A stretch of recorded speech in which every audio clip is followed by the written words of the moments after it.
l'actualité de ces derniers jours, Alexandre, on vient d'en parler, marquée par l'épidémie de coronavirus, mais aussi, et c'est particulièrement un bon exemple, si l'on peut dire, pour la désinformation que cette épidémie a apporté également sur la toile. Je peux vous dire que sur ce sujet, on est vraiment sur un niveau assez inédit de désinformation, à l'échelle même internationale, on pourrait dire. Il y a l'IFCN, c'est le réseau international de fact-checking, donc des journalistes de vérification du monde entier, qui a lancé un appel à ses journalistes membres. Les observateurs en font partie et nous avons recensé en tout 190 articles de vérification qui ont été faits entre le 27 janvier et le 2 février. Honnêtement, c'est assez énorme. Et en fait, le constat que nous faisons tous, c'est d'abord la difficulté à vérifier ces contenus. D'abord, principalement, évidemment, à cause de la barrière de la langue, même si ici, à France 24, nous avons la chance d'avoir beaucoup de confrères et de consoeurs qui parlent chinois. Mais surtout, en fait, par rapport aux moteurs de recherche habituels, qui ne permettent pas forcément toujours de retrouver facilement l'origine des publications. Et ça, c'est vraiment lié à la structure des réseaux sociaux chinois. On ne trouve pas toujours l'auteur, on ne trouve pas toujours la source, et c'est pour ça que c'est très difficile de remonter jusqu'aux auteurs des vidéos et de comprendre exactement le contexte autour de vidéos qui sont sur les réseaux sociaux. Alors, impossible n'est pas info intox. Alexandre, vous avez quand même bien sûr travaillé, persévéré, et vous vous êtes concentré sur des images sorties de leur contexte, et il y en a beaucoup. Il y a plusieurs types d'images manipulées qu'on a pu voir autour de cette épidémie de coronavirus. D'abord, les premiers cas qu'on peut noter, c'est autour de ce qu'il se passe dans la ville de Wuhan, où les premiers cas ont été détectés. Donc la ville est placée sous quarantaine. Certains tentent de montrer que la situation est parfois un petit peu tendue. Et donc regardez par exemple cette vidéo qui a été diffusée sur Twitter.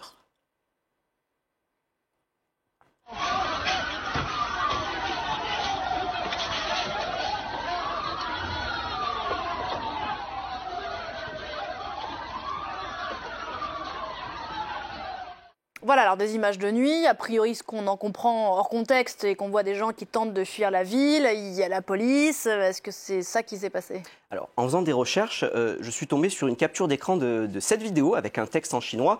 Alors malheureusement, je ne parle pas chinois, mais comme il s'agissait d'une capture d'écran, en plus, c'était pas possible de copier le texte. Du coup, j'ai utilisé un outil de Google Traduction qui est assez génial. Regardez, avec l'appareil photo du téléphone, on peut scanner le texte en chinois. L'outil va détecter tous les symboles et ensuite, il va proposer une traduction. La traduction est parfois approximative, mais ça va permettre de comprendre le sens de cette vidéo. Et regardez, en fait, ces images, elles montrent des habitants de la ville de Fujian. C'est une ville voisine de Wuhan qui, en fait, était en train d'affronter la police, non pas parce qu'ils voulaient fuir la ville, mais parce qu'ils venaient d'apprendre qu'il y avait des restrictions de circulation qui venaient d'être imposées dans leur ville.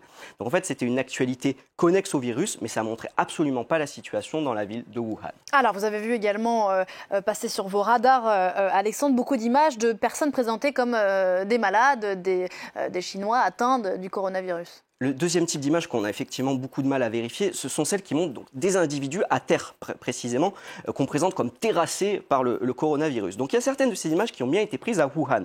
Par exemple, celle de cet homme à terre, mais attention, l'article précise bien qu'à ce jour, les autorités n'ont pas confirmé les causes du décès de cet homme. Donc cet homme, cette photo a vraiment été prise à Wuhan. Il y a d'autres images de présumées victimes du coronavirus qui n'ont absolument rien à voir avec la situation. Je vous montre cette vidéo qui a beaucoup circulé au Sri Lanka. On voit un homme à terre dans un escalier, puis il est emporté sur un brancard. Cette scène, elle s'est passée dans un bâtiment qui s'appelle le World Trade Center de Colombo. Eh bien, si on se rend sur la page Facebook de ce centre, on a une publication Facebook qui nous dit « La vidéo sur un possible cas de coronavirus n'est pas vraie. Cette personne souffrait simplement de fatigue et n'a aucun lien avec le virus. » Donc, ces images de personnes à terre sont en prendre toujours, Pauline, avec beaucoup de précautions.